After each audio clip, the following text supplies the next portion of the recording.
The secret behind Rockefeller's wealth that won't die is not just a story of oil, money, and power. Imagine this, a single man so rich that his fortune equaled 1.5% of the entire American economy, 3 times the wealth of Jeff Bezos today. He built an empire so vast that the US government was forced to invent new laws just to restrain him. Yet more than a century later, the Rockefeller name is still synonymous with influence, privilege, and unimaginable wealth. How did a boy born to a con artist father, dismissed as ordinary and silent, carve out a dynasty that even death could not bury? The answer lies in secrets of strategy, power, and legacy, secrets that continue to shape the world we live in. John Davison Rockefeller entered the world in 1839, not in wealth or prestige, but in the shadow of a deeply flawed father. William Avery Rockefeller, known by neighbors as Devil Bill, was no role model. He was a swindler who roamed from town to town, selling snake oil remedies and passing himself off as a traveling doctor. His life was a theater of deception, fine clothes, smooth talk, and whispered rumors of horse theft and scams. He lived by illusions of prosperity, never by honest toil. This was the man who shaped young John's earliest years. The family moved constantly, driven not by ambition, but by scandal and survival. There was no stability, no heritage to inherit, only the lesson that appearances could mask ruin. In this environment of uncertainty, young Rockefeller developed the opposite instincts: silence, order, discipline. Unlike his father, John avoided spectacle. He was quiet, painfully reserved, almost invisible in a crowd. As a boy, he chopped wood, fed chickens, and tended turkeys on the farm. Neighbors barely noticed him, just another country child blending into the background. Yet within this silence, he observed, calculated, and prepared. By the age of 16, John's life took a modest but decisive turn. He left school early and accepted a job as a bookkeeper for 50 cents a day. A humble salary, barely enough to matter. But for Rockefeller, it was the key to a new world. He studied balance sheets as if they were maps to hidden treasure. Columns of numbers taught him discipline, patience, and the power of knowing where every cent flowed. While his father relied on deceit, John relied on calculation. He saved obsessively, every coin tucked away, building not just money, but control. Then came the boldest move of his young life. He borrowed money from the same con artist father he distrusted and combined it with his own meager savings. In 1859, he stepped into business with a small commodities firm, Rockefeller and Clark, trading produce and petroleum. It was ordinary in appearance, yet extraordinary in timing. Pennsylvania's oil boom was just igniting, and Cleveland, the city John chose, sat perfectly on the crossroads of railroads and waterways. While others chased quick profits, Rockefeller studied patterns, spotted inefficiencies, and prepared to build something bigger. In this contrast, between the reckless father and the calculating son, lay the contradiction that defined Rockefeller's rise. He was born in chaos, yet he pursued control. He inherited deception, yet he forged discipline. From the quiet of a country boy came the spark of an empire. By the late 1850s, oil was no longer just a curiosity seeping out of Pennsylvania soil. It was becoming the bloodline of a new industrial age. Lamps, factories, machines, and later automobiles demanded fuel, and Rockefeller, still in his early 20s, recognized an opportunity that others barely understood. His brokerage, Rockefeller and Clark, began modestly trading produce and petroleum. Yet to him, petroleum was not just another commodity, it was the future. Within 4 years, Rockefeller and his partners had saved enough capital to build their first refinery in Cleveland. This was the moment that set him apart. While many businessmen scrambled to drill wells in a risky gamble, Rockefeller chose a quieter, safer, and ultimately more profitable battlefield: refining.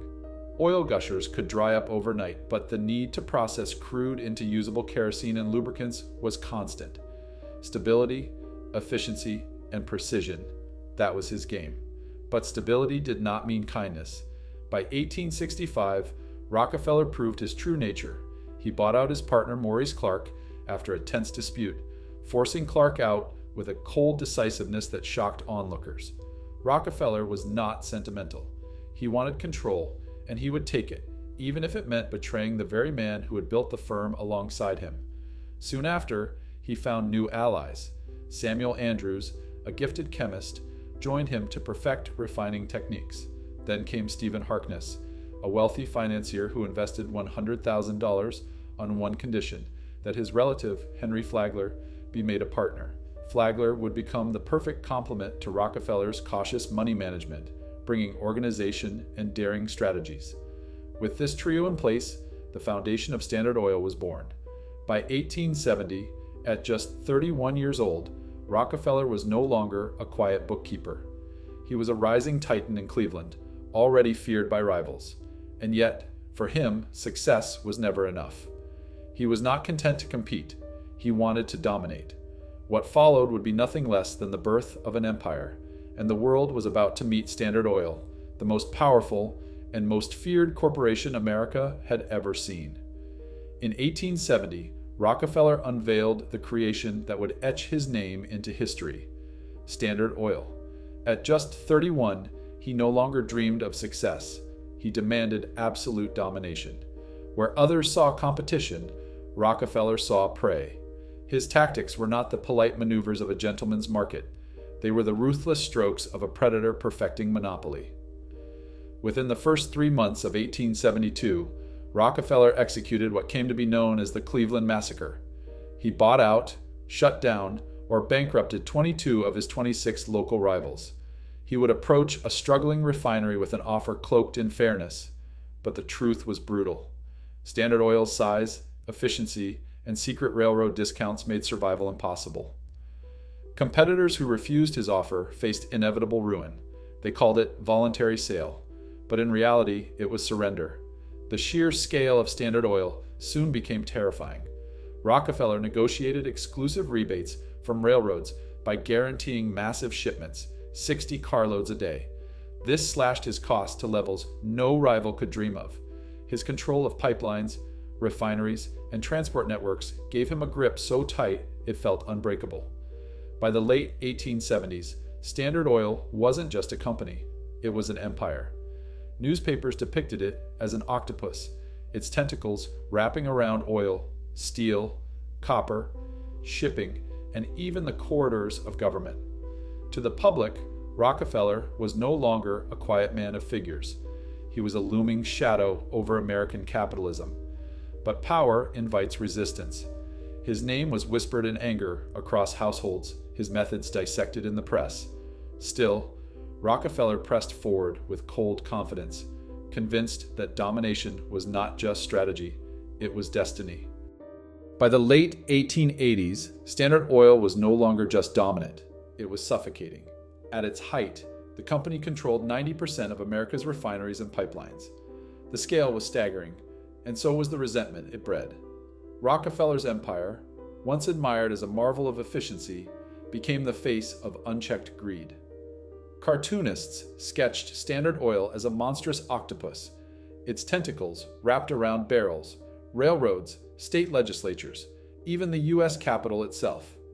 To the public, Rockefeller was not a businessman. He was a predator, strangling democracy. Journalist Ida Tarbell, whose father had once been crushed by Rockefeller's ruthless tactics, launched a relentless investigation. Her expose in McClure's magazine painted Standard Oil as a machine of corruption. Backroom deals, secret railroad rebates, and the systematic destruction of competitors.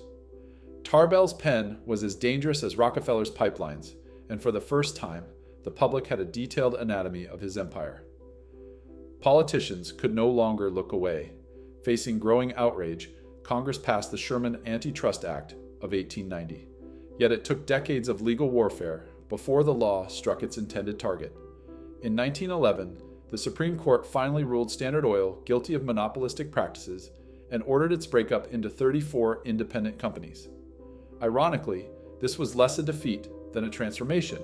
Rockefeller, who had stepped back from daily operations, still held shares in every new company, and when they soared in value, his fortune multiplied yet again.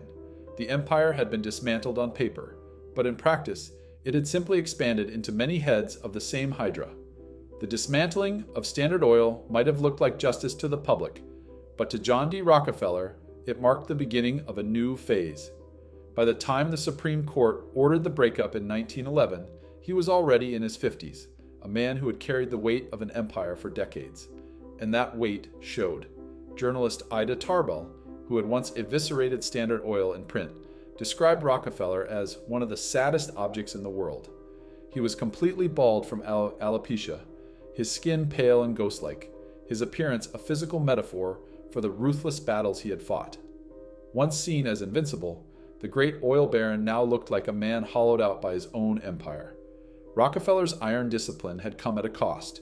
His obsessive drive for efficiency, his cold removal of rivals, and his unyielding focus on monopoly had not only destroyed competitors, it had gnawed away at his health.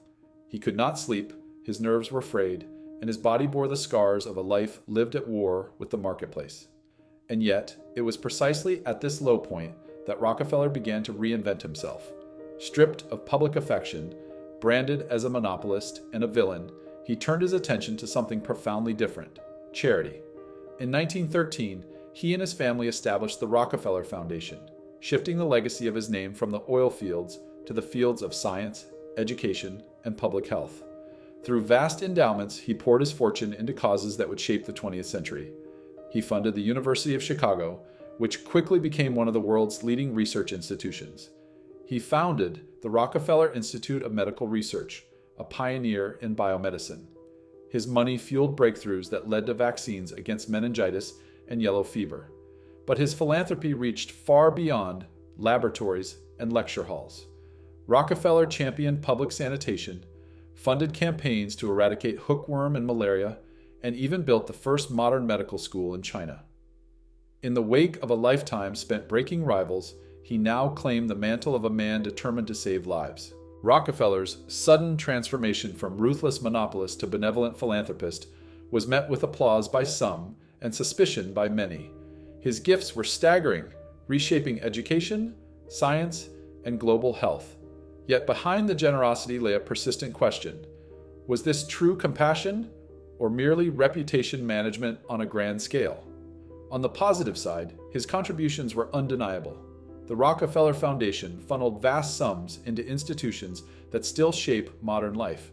The University of Chicago rose into the ranks of the world's leading universities. The Rockefeller Institute of Medical Research, later Rockefeller University, pioneered discoveries that changed the face of medicine.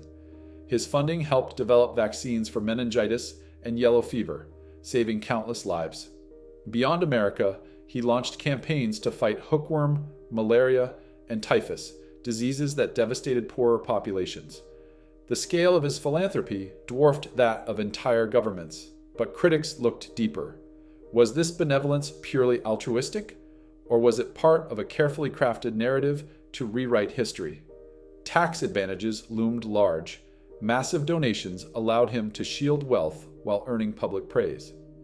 More cynically, philanthropy polished the tarnished image left by decades of monopolistic brutality. The octopus of oil was reinventing itself as a guardian angel of humanity. The political undertones were even more troubling. In post-war France, the Rockefeller Foundation did not merely fund hospitals. It supported efforts to counteract communism, aligning neatly with American foreign policy interests. Across the globe, grants often shaped education and economic policies in ways that favored U.S. influence. What appeared as humanitarian aid could also be interpreted as subtle empire building. Some accused Rockefeller of using his foundation as a hidden lever of power. By placing loyal allies in international organizations, the family gained privileged access to scientific, political, and business elites. These networks allowed them to influence global development strategies, steering solutions toward profit-centered, market-driven models. What was advertised as generosity, critics argued, sometimes undermined public systems and weakened the role of democratic institutions. And yet, despite the criticism, the fact remains. Millions, if not billions, benefited from Rockefeller's philanthropy. Vaccines, schools, hospitals, and agricultural revolutions transformed lives in ways his oil empire never could. The paradox was clear. His money, born from ruthless capitalism, became the engine of global progress. So, which legacy should history honor? Was Rockefeller a man genuinely transformed by age, guilt, and faith in humanity? Or a shrewd tactician rewriting his story with the most powerful ink of all, generosity? The answer, perhaps, is both. His philanthropy was a masterstroke, not only in social impact, but in personal reinvention. He had built his empire on domination, and now he was building immortality on benevolence. The hidden mechanics of eternal wealth. For most dynasties, wealth fades. By the third generation, the vast majority of fortunes collapse under the weight of division, taxes, or reckless heirs. But the Rockefellers, their fortune endures, almost as if time itself has been bent to their advantage. The secret is not only how John D. Rockefeller built his empire, it is how his descendants learned to preserve it. At the heart of this strategy lies the family office, a concept the Rockefellers helped pioneer. This was no ordinary office. It was a full-service command center designed to manage every aspect of the family's wealth, from investments and taxes to trusts and even charitable donations. Rather than leaving fortune to chance or the whims of heirs, the Rockefellers institutionalized the very act of being rich. Central to their preservation tactics were irrevocable trusts. Once assets were locked into these legal structures, they could not easily be altered, seized by creditors, or eaten away by estate taxes. In essence, Rockefeller's heirs were guardians, not gamblers. They inherited influence without the power to squander it recklessly. But perhaps the most ingenious element was what came to be known as the waterfall concept. This was a wealth transfer strategy built around permanent, tax-exempt, cash value life insurance policies. The mechanics were technical, but the outcome was elegant. Each generation could pass wealth to the next while indefinitely postponing taxes that would normally erode a fortune. Imagine grandparents taking out life insurance policies for their grandchildren.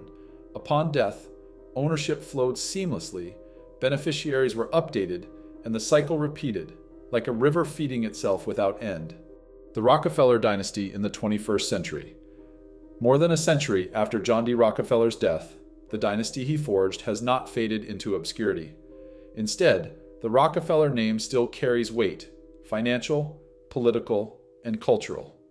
Though Standard Oil was broken apart on paper in 1911, the pieces of that empire became giants in their own right. Exxon, Chevron, ConocoPhillips, and BP all trace their lineage back to Rockefeller's octopus.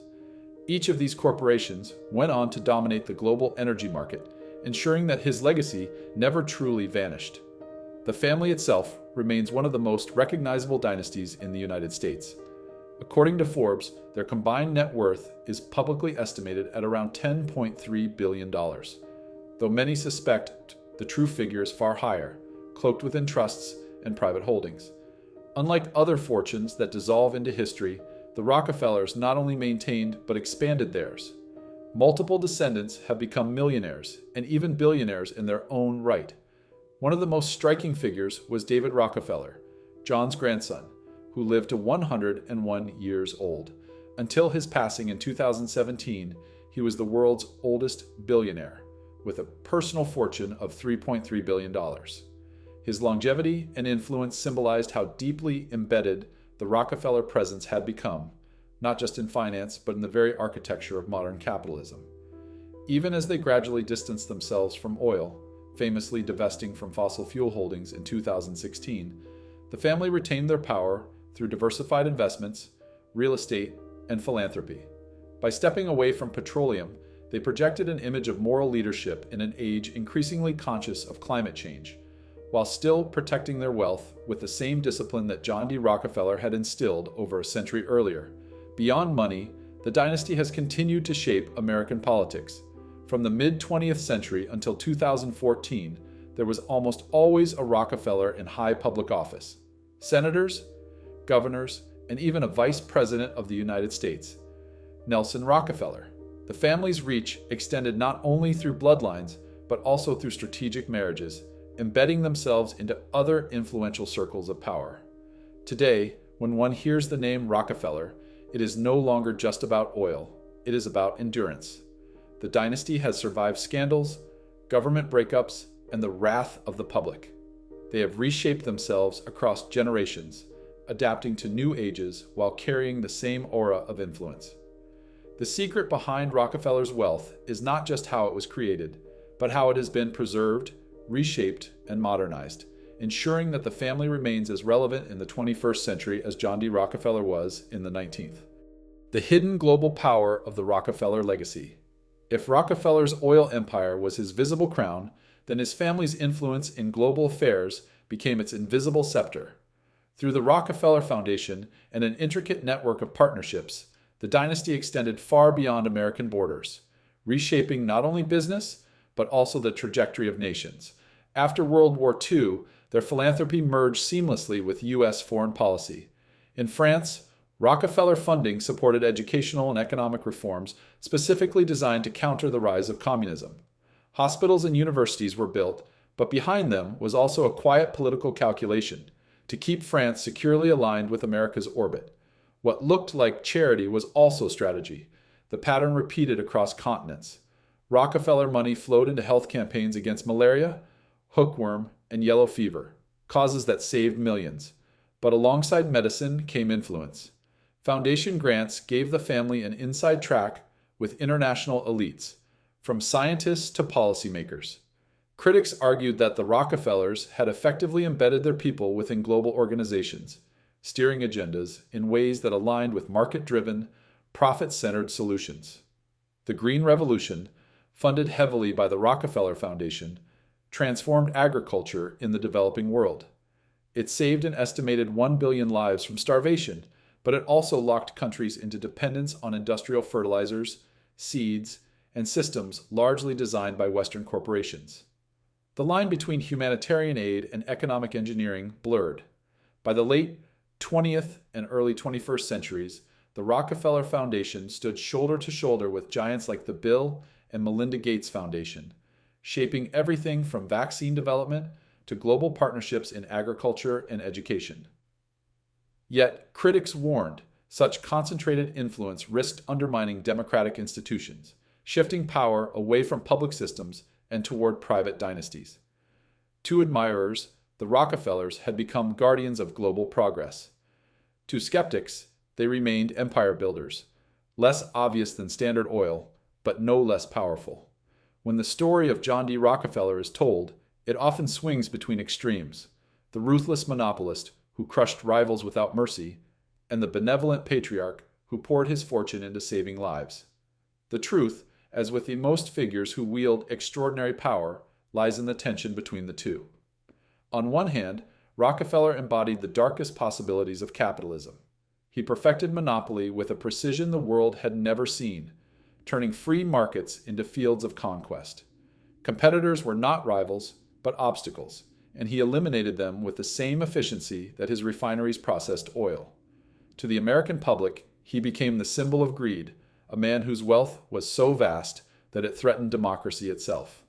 The octopus cartoons, with Standard Oil's tentacles wrapped around Congress and the White House, were more than satire. They were warnings. On the other hand, his philanthropy redefined what private wealth could do for the public good. His foundation seeded universities, hospitals, laboratories, and agricultural revolutions. Millions were lifted from disease and hunger by programs funded with Rockefeller money. The Green Revolution alone is credited with saving 1 billion lives, an achievement unmatched by governments. His legacy in science and education remains deeply woven into the fabric of modern civilization. So how should history remember John D. Rockefeller? As a villain of unrestrained capitalism, or as a visionary who redirected wealth to reshape the world for the better? Perhaps both. He was a paradox, a man who built his empire on ruthless efficiency and then tried to sanctify it with generosity. His life demonstrates both the danger and the potential of concentrated wealth. Even now, more than a century after his death, the name Rockefeller still commands awe. His descendants remain wealthy, influential, and embedded in politics, philanthropy, and culture. The system he created to preserve fortune ensures that his legacy, like the oil that fueled it, continues to flow. The secret behind Rockefeller's wealth that will not die is not simply oil, or money, or even power. It is the mastery of systems: legal, financial, and social that allow wealth to transcend generations. His empire may have been broken up, but his legacy remains everywhere, in the fuel that powered the 20th century, in the vaccines that saved lives, in the institutions that still shape policy today. John D. Rockefeller's story is both a warning and an inspiration, a reminder that wealth can corrupt, but also that it can endure, transform, and in the hands of its master, outlive even death itself.